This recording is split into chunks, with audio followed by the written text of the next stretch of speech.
Welcome to the Trust Factor Radio, bringing you interviews and insights to unlock the power of the subconscious mind to create authority, credibility, and trust. With your host, the Authority Architect, and best-selling author, Neil Howe.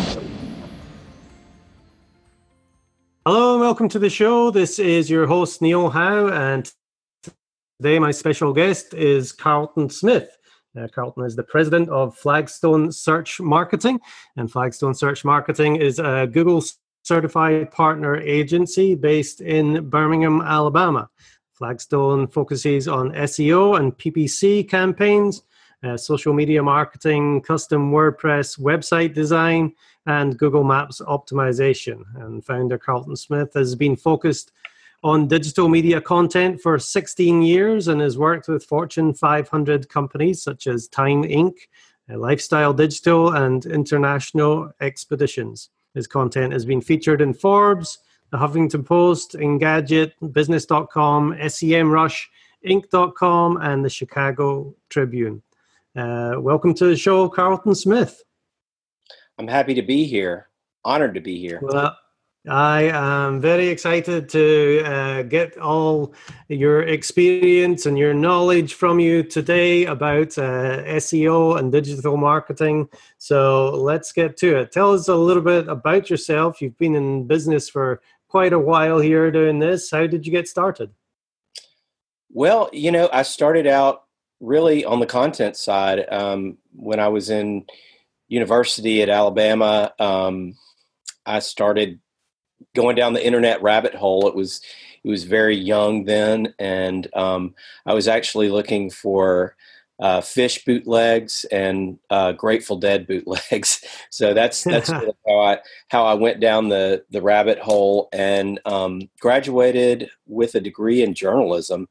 Was writing for newspapers. Wrote for a newspaper in Colorado, and then shortly for the London Times. This was in the late 90s. And, at the time I just sort of saw the writing on the wall for print media. And at the same time, I happened to be getting more and more interested in coding. And building websites is something that I just started tinkering around with on my own at night. And then fast forward a few years, I ended up working for Time Inc. and specifically Southern Living magazine.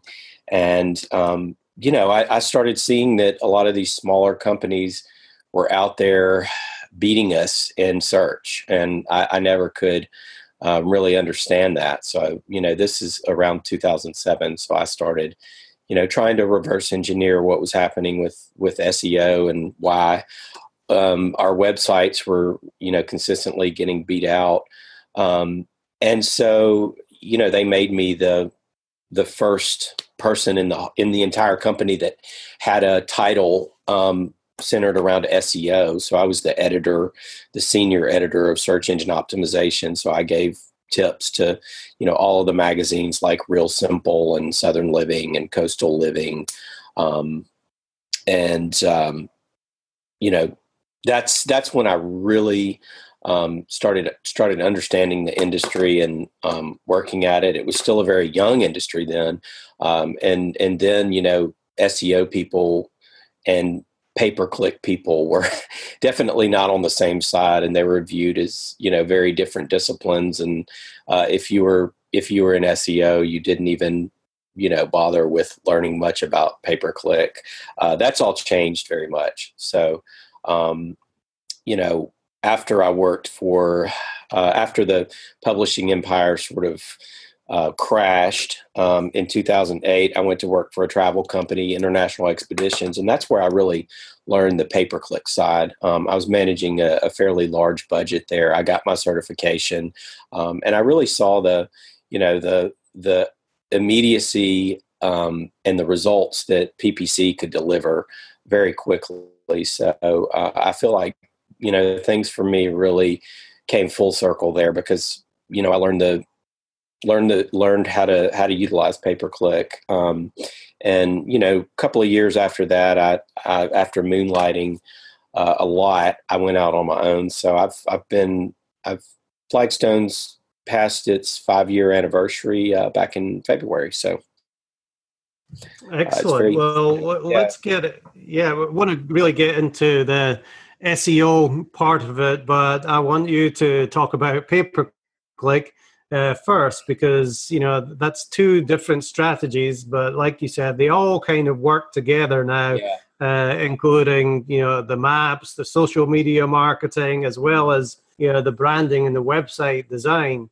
What do you like about pay-per-click marketing? Because I know there's a lot of people that swear by it, and that's one of the only things that they do, because it's those immediate results. Yeah, I mean, you touched upon it. It's the immediacy of it.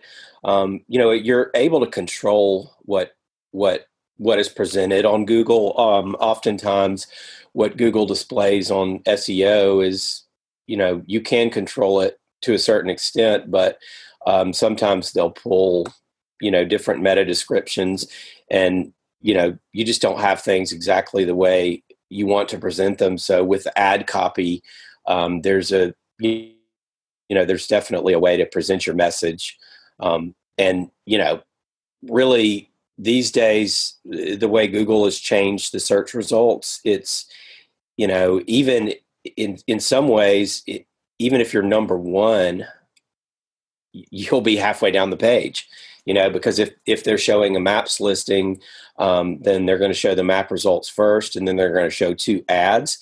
And then, position number 1 organically can be a scroll down for somebody who's on a mobile device or a tablet. So, SEO is not everything. Pay-per-click gives you a chance to present the information the way you want to. Also, even I would recommend every company bid on their own brand terms, because oftentimes your competitors are bidding on your brand terms. So if you're not, if you don't have at least somewhat of an AdWords campaign to protect your brand searches, then you potentially are having searches stolen from you by the competition. So I hope that answers your question there. Yes, pay-per-click, one of the good things about that I see a lot is you can really understand your metrics. So, if you spend X amount of dollars, you're going to get, X amount of clicks, which leads to X amount of calls, and you can really look at it that way. Yeah, sorry, go ahead. But it does get kind of expensive, especially if you're dealing with the kind of clients that you work with, which is in the law niche. Yeah, that's some of the most expensive cost per click of any industry. Insurance and legal and pharmaceuticals are up there in the top 3. That's but it's also helpful for your SEO strategy, because with a pay-per-click campaign you can test. You can see. Oftentimes we make assumptions with SEO, and you think that there's certain search terms that that squarely represent your business, when in fact, if you run a pay-per-click campaign, you can see well maybe these terms drove a lot of traffic, but we really got nothing out of it in terms of calls or contact form requests. So the good thing about pay-per-click is you can fail fast with it, and you can see what's working and what's driving a lot of the traffic and what's converting the traffic. And that's very helpful because SEO is a long-term strategy. And that's why the two of them work pretty well together. You can see how to optimize, and it can help your SEO campaign in terms of SEO will take several months, much of the time, to really see effective results. So you need something to do in the meantime. Pay-per-click's very helpful with regards to that. So many of your clients are in the law niche. What kind of problems are they having, and what kind of strategy do you make for them to get them the result that they're looking for? Well, it does depend on what kind of attorney they are. I mean, a car wreck lawyer or a personal injury lawyer, they're probably facing the most difficult of problems in that, they're going to have the highest cost per click. They're going to have the highest competition. But yeah, I would say all attorneys are facing the same issues. And that's just, you have to have money to market, and you have to have a pretty robust money for marketing. It's tough if there's nothing there, then it's very tough for me to do the work. So that's really more why I like to focus on medium-sized law firms, because the very small or solo law firms, it's very difficult to make things happen because the cost per clicks are so high, and the cost for let's face it, SEO is very expensive too, because SEO requires you to have a very well-structured website. It requires you to have solid, authoritative content that's produced on a regular basis. It requires some social media marketing. It requires some link building. It's not free.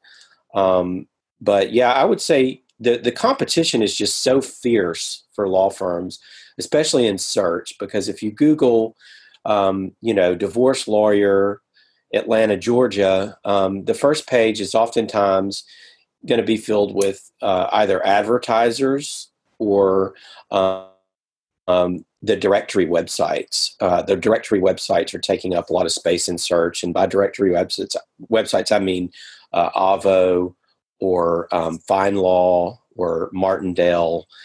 All of those companies out there are competing to list attorneys and on their websites. And quite frankly, my opinion of those is that they don't work very well at all, and they're constantly after the lawyers to try to get their business. So they're usually any law firm is fighting off at any given time. They're being solicited by many different companies who want to sell them SEO, pay-per-click services, quick and easy solutions, and they want to charge a premium for it. So I think a lot of times what my clients have the hardest time with is just discerning what's true and what's actually going to be helpful. So a lot of times with my clients, I'm in a very they trust me as a consultant to help them weed through a lot of the things that are coming their way on a daily basis, and very fast. Yeah, and that's a great position to be in, a position of trust.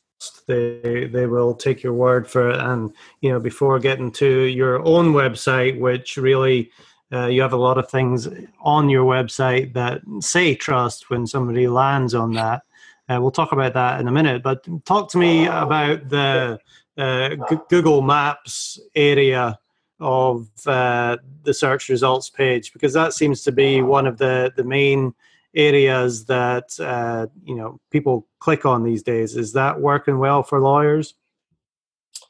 Yeah, it does, and it can, but it's one of those things that's it's always going to be relative to the searcher, and where there's a variety of factors. One being where the searcher is when they search. So if someone is searching for a Birmingham attorney, they're going to be, Google's going to first look at where that person is, and they're going to deliver results based on that. They're going to deliver results based upon whether they're on a mobile device or a desktop.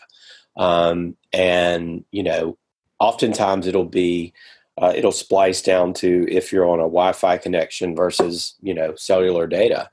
So I think it's very effective, but, it's also something that, can oftentimes be hit or miss. So I focus usually on any given campaign, about 30% of it will go towards local SEO. And local SEO is much easier because oftentimes the strategy is, working on citation building, citation correction, things like that. Making the website, making sure there are markers in the website to help Google determine location.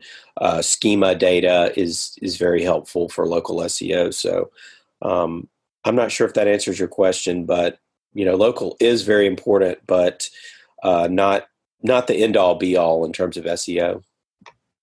Mm-hmm. No, I was just wondering if for these attorneys that might not have the same budget as the mega million big names in the city, is it easier for them to work on that local? Yeah. That's a good way. Yeah, I would say yes. Yeah, that's a good way to phrase it. I mean, it is a what I would call low hanging fruit to work on your local SEO, because you can certainly piece together a strategy. And when I say citations, what I'm referring to are these are business directory websites. That's going to include Google My Business. That's going to include Being Local. That's going to include Monta or MapQuest.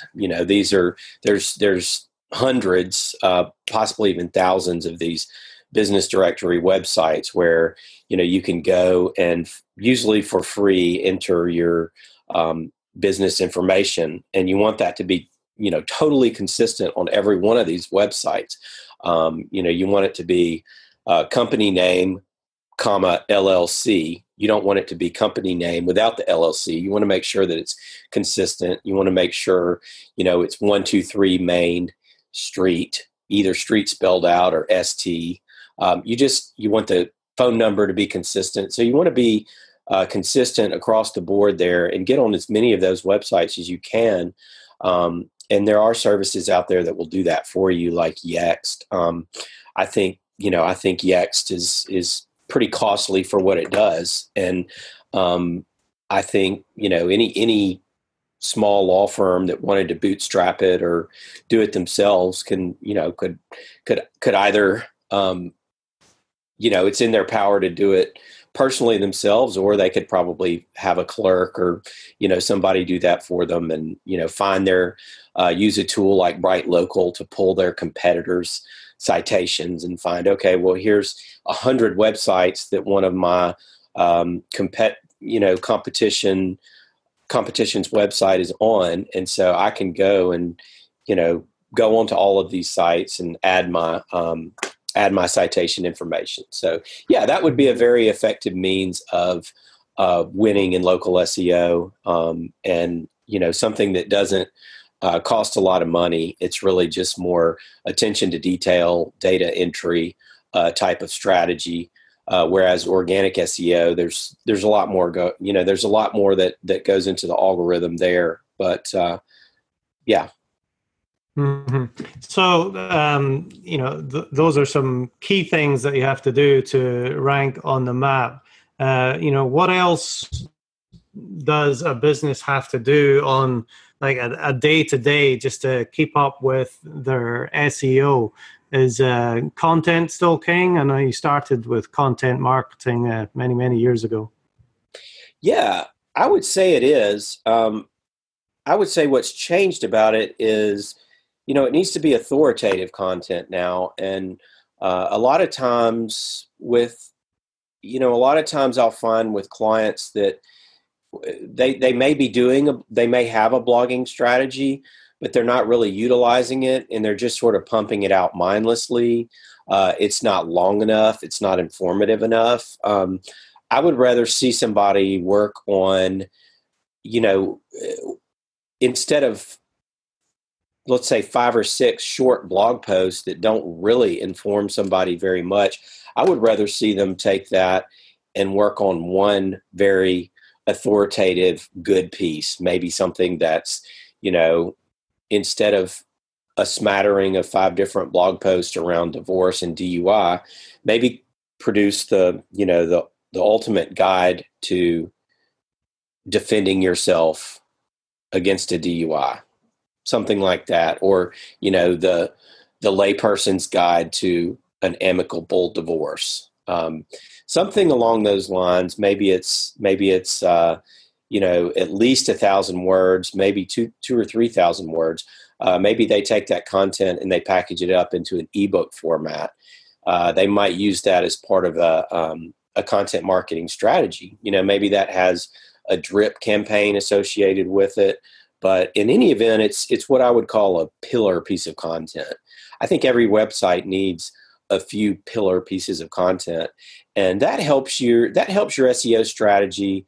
That helps my SEO strategy for clients, because I can actually go to other websites and build links to these pillar pieces of content, because what Google wants to see, and what happened with something like the Penguin algorithm update, was they caught a lot of websites that were doing spammy link building. And anytime a website is linking to your service page, my SEO services page, or a law firm's divorce service page, it just doesn't really look natural. But if you're getting links from other websites and they're linking to actual authoritative content, like the ebook, or the amicable guide to divorce, that's going to look more natural, and they're going to do that because it's actually helpful. It's a good thing to link to. So once they get those links to that pillar content, then you actually link to your service pages from that pillar content page. Does that make sense? You're distributing.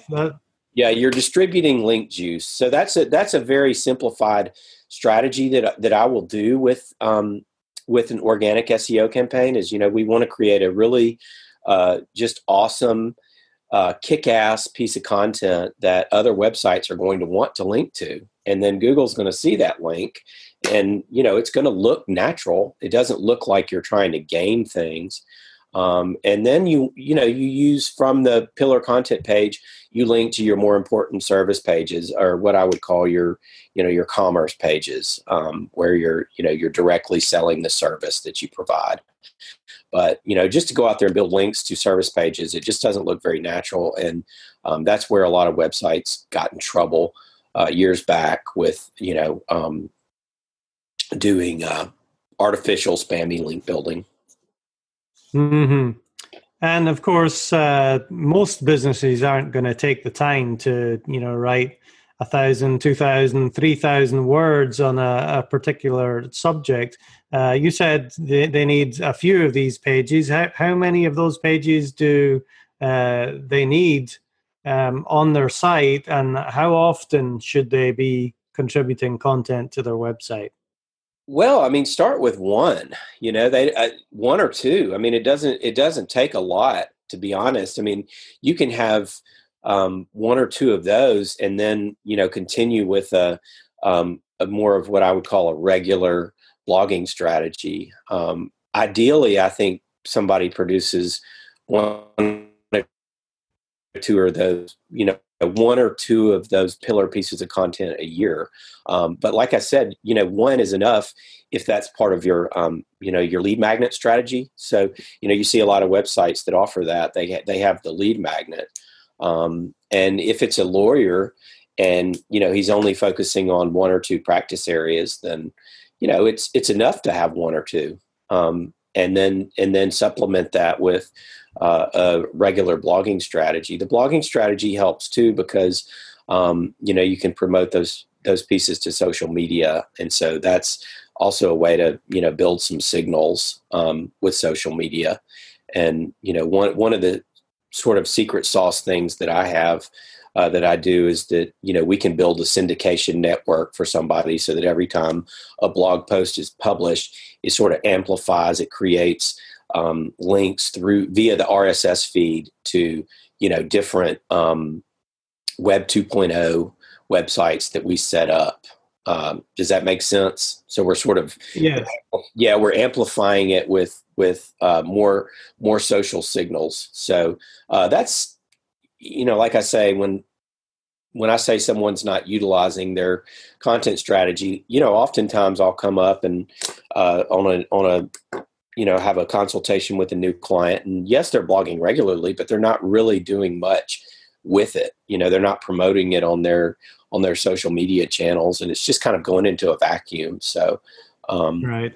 Yeah. It all works hand in hand, the SEO, the content marketing, the social media, you've got to use it all to really get the most effect out of it.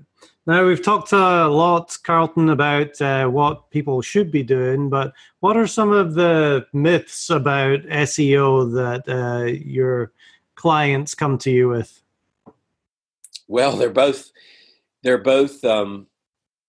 different.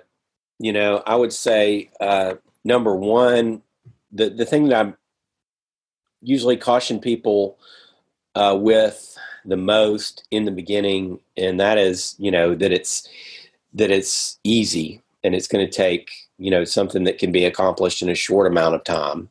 And it's not, it usually, I almost even try to scare people away and say, it could take, its shortest, 5 or 6 months. In some cases, it could take more than a year. So, it's something that some people think is free, and they're attracted to it because they think, well, it's less expensive than pay-per-click. Well, if you're going to do it right, it's not cheaper than pay-per-click, but it is a long-term investment. So, a lot of the work that you put in can be a long-term asset. So, I normally try to caution people most on the amount of time it takes. And I try to never sell the results, because I say these are things you should be doing anyway. So I don't sell results with SEO. I don't deliver ranking reports anymore. That's something that can get you in trouble very fast. And it's also very hard to find anything closely resembling a universal search result. So, again, I think I touched on it earlier, but it's going to depend on where the person is searching, their search history, what device they're on. So if I deliver someone ranking reports, oftentimes what they see can be very different. So we're sort of looking at larger metrics like organic, the gross organic search referrals, things like that. But really what I'm selling with SEO is these are things you should be doing anyway. You should have a well-constructed website that loads really quickly. You should have a secure website. You should have HTTPS on your website. It should have quality content. It should tell people where you are very, very quickly and easily. So most of the things that comprise SEO are things, like I said, that people should be doing anyway. Mm-hmm. All right. Well, talk to me about some of the things that are on your website, because we briefly touched on it earlier. These trust triggers that you have on the website, right at the top. I know it says you are a Google partner agency. What does that mean? Well, that just means that I've passed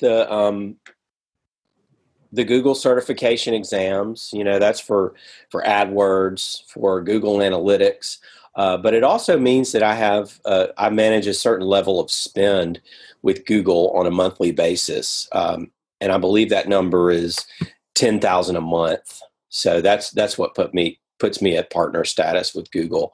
It means that, my competencies are trustworthy enough for them to list as a partner agency.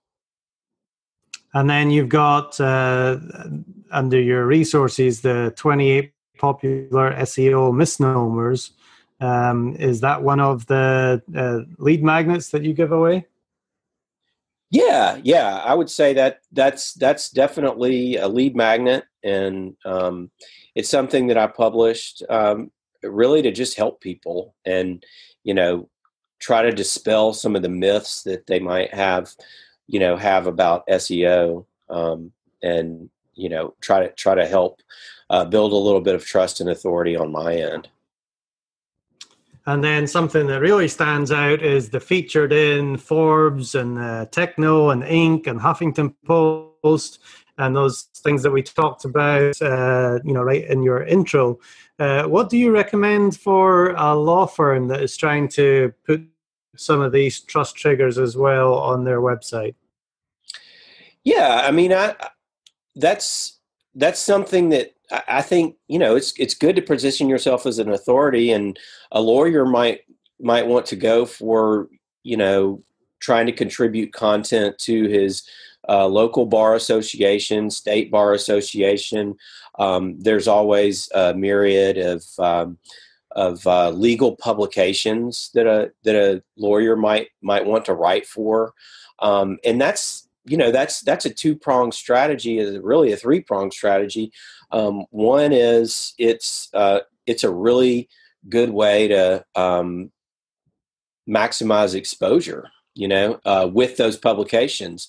It's a great way to get a high quality link. It's a niche link from another website. Google sees that. And then, third, it's just it's great PR for them. It's a great way to promote yourself and be seen by another audience. Definitely something to write about. Well, give us some examples, Carlton, of some of the businesses that you've worked with. I know you have these on your website as well, but what kind of issues were they having when they came to you? What were you able to do for them, and ultimately, what is the outcome for them? Is there anybody that stands out in your mind as a great success? Well, most law firms, let's take a law firm for an example, but, a lot of times they will come to me and they don't have a very well constructed website. I can quickly run a search audit, a website audit on someone, and, see that there's a lot of things missing from their meta tags. They're lacking schema data. So maybe the website's not constructed very well. So usually my first order of business will be to rebuild them a very nice custom WordPress website that loads very quickly, and optimize all the content therein. Add the schema structure data that they need, and that law firm. What I'll be doing on a monthly basis with that client is managing their SEO, their pay-per-click, their local SEO, their content strategy, and their social media strategy, as well as putting them on a very very secure hosting platform, and finally analytics. What most of these firms lack, what any small business seems to lack, is the time and the ability to look at their analytics and see what's working. So how I will set up the analytics is I'll promote. I'll say we use a company called CallRail. CallRail is a great form of call tracking, so we can see exactly how many calls are coming off of the website and where they're coming from. CallRail will send notifications that say, call from Google Organic, call from Google Maps, call from Facebook. It'll tell us exactly where their conversions are coming from. So that's very important. And I think that's probably one of the more valuable things that I provide is, the ability for them to see what's working and what's not. Because for me, it's important to show them what's happening, because, when I'm sending invoices month in, month out, people need to be constantly reminded of where a lot of the conversions are happening. Definitely. It seems like you have a very well-rounded strategy for these businesses using the SEO, the pay-per-click, the social media marketing, and just putting everything together. If somebody is looking to have you have a look at their websites, Carlton, and see how you can help them, what's the best way for them to get in touch with you? Email address, csmith at trial, TRIAL, law.digital.